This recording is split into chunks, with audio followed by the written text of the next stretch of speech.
ሰላም ከመይት ጽንሕ ፍትዋትን ክቡራትን ናይ ዩቲዩብ ቻነል ተኸታተልቲ ነዚ ዕለት ሰሓረናልኩም ሓጸርትን ዋናውን ዜናታት ከም ተለመደ ሒዝናልኩም ቀሪብና ኣለና።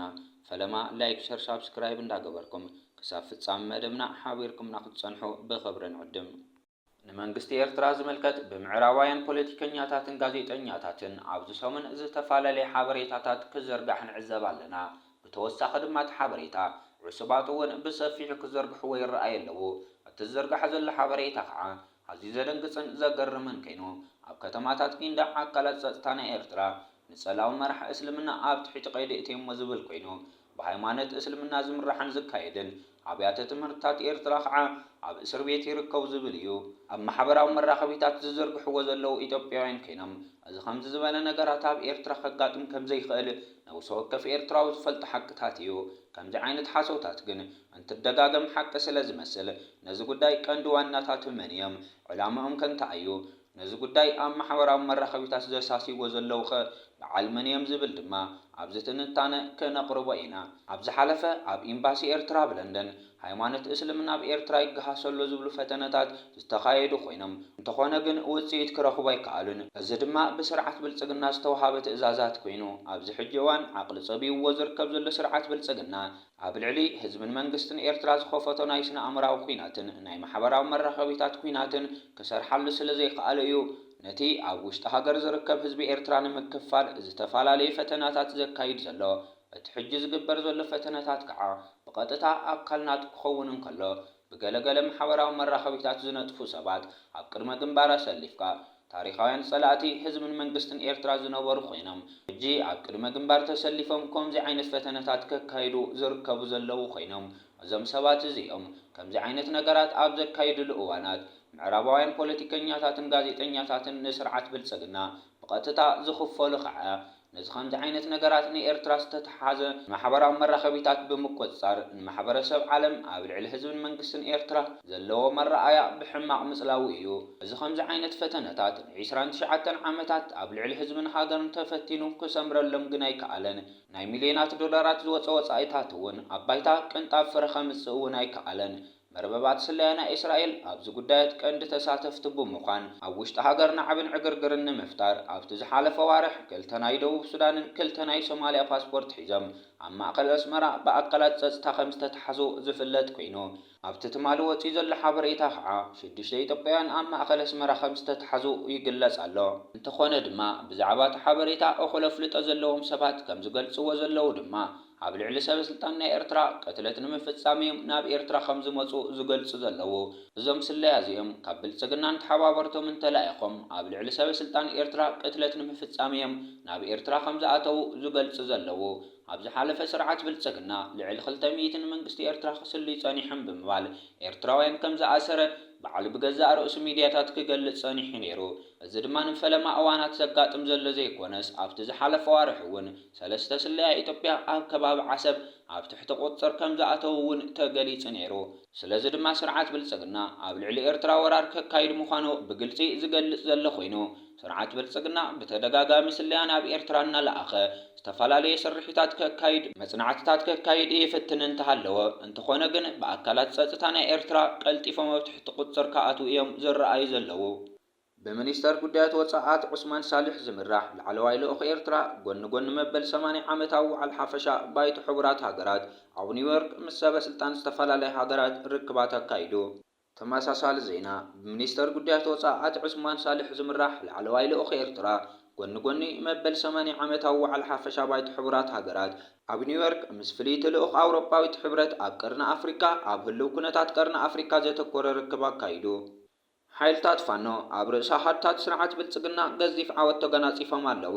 ሃገራዊ ሓይሊ ፋኖ ኣምሓራ ኣብ ርእሲ ኣብ ሰሜን ወሎ ወፊሩ ዝጸንሐ ሰራዊት ስርዓት ብልጽግና ብዝወሰዱ ድምሳሲ መጥቃዕቲ ገዚፍ ዓወት ከም ዝተጓናጸፈ ዝተፈላለዩ ጸብጻባት ይሕብሩ ኣለዉ።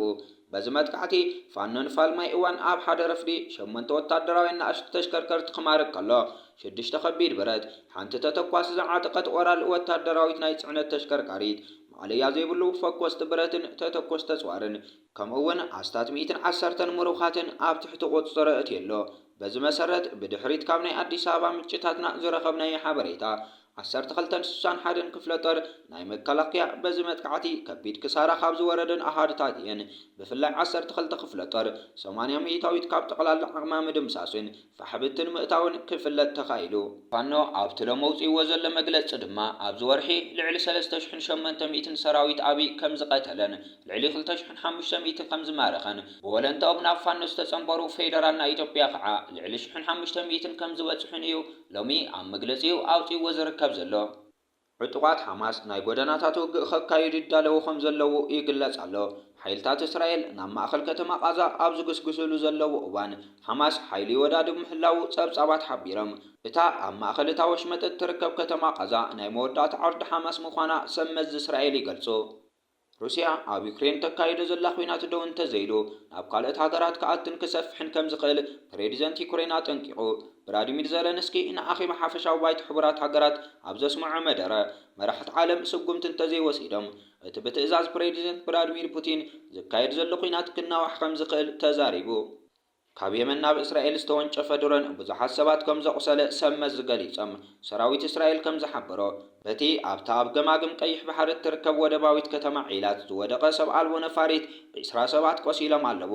ኩናት ቃዛ ድሕሪ ምውልዑ እስራኤልን ሑትን ብሚሳኤላትን ድሮናትን ክተቃቕዑ ምጽናሖም ይፍለጥ። ናብ ደቡባዊ ገማግም ባሕሪ ቻይና ዝበጽሕ ሓያል ሆቦቡላ ብውሕዱ 17 ሰባት ቀቲሉ። እቲ ራጋሳ ተባሂሉ ዝጽዋዕ ሆቦቡላ ባሕሪ ኣብ ዝተፈላለዩ ከባቢታት ሰፊዕ ዒንወ ተውሪዱ ምህላው ጸብጻባት ሓቢሮም በቲ ዕልቕልቕ ኣብ ጽዒብዎ ዘሎ ባህርያዊ ሓደጋ ዝሰግኡ ሰመዚ ኣማይተ ሽሓት ሰባት ካብ ዝነበሩሉ ከባቢታት ክጉዕዙ ከም ዝተገደዱ ይፍለጥ። ትካል ጠፈር ኣሜሪካ ኣብ ዝመጽእ ዓመት ሰብ ናብ ገጽ ወርሒ ክሰድድ ምዃኑ ኣፍሊጡ። ናሳ ከም ዝበሎ ኣብ ዝመጽእ ለካቲት 2026 ድሕሪ 50 ዓመት ሰብ ናብ ወርሒ ክዕልብ ይሰርሕ ኣሎ። እቲ ኣርቲመስ 2 ተባሂሉ ዝጽዋዕ በረራ ንኣዛዚ መንኮራኹር ሪድ ዋይስመን ኣብራሪ ቪክተር ጉሎቨር ክኢላታት ክሪስትና ኮኩን ጀርሚ ሃንሰንን ዝሓቆፈ እዩ።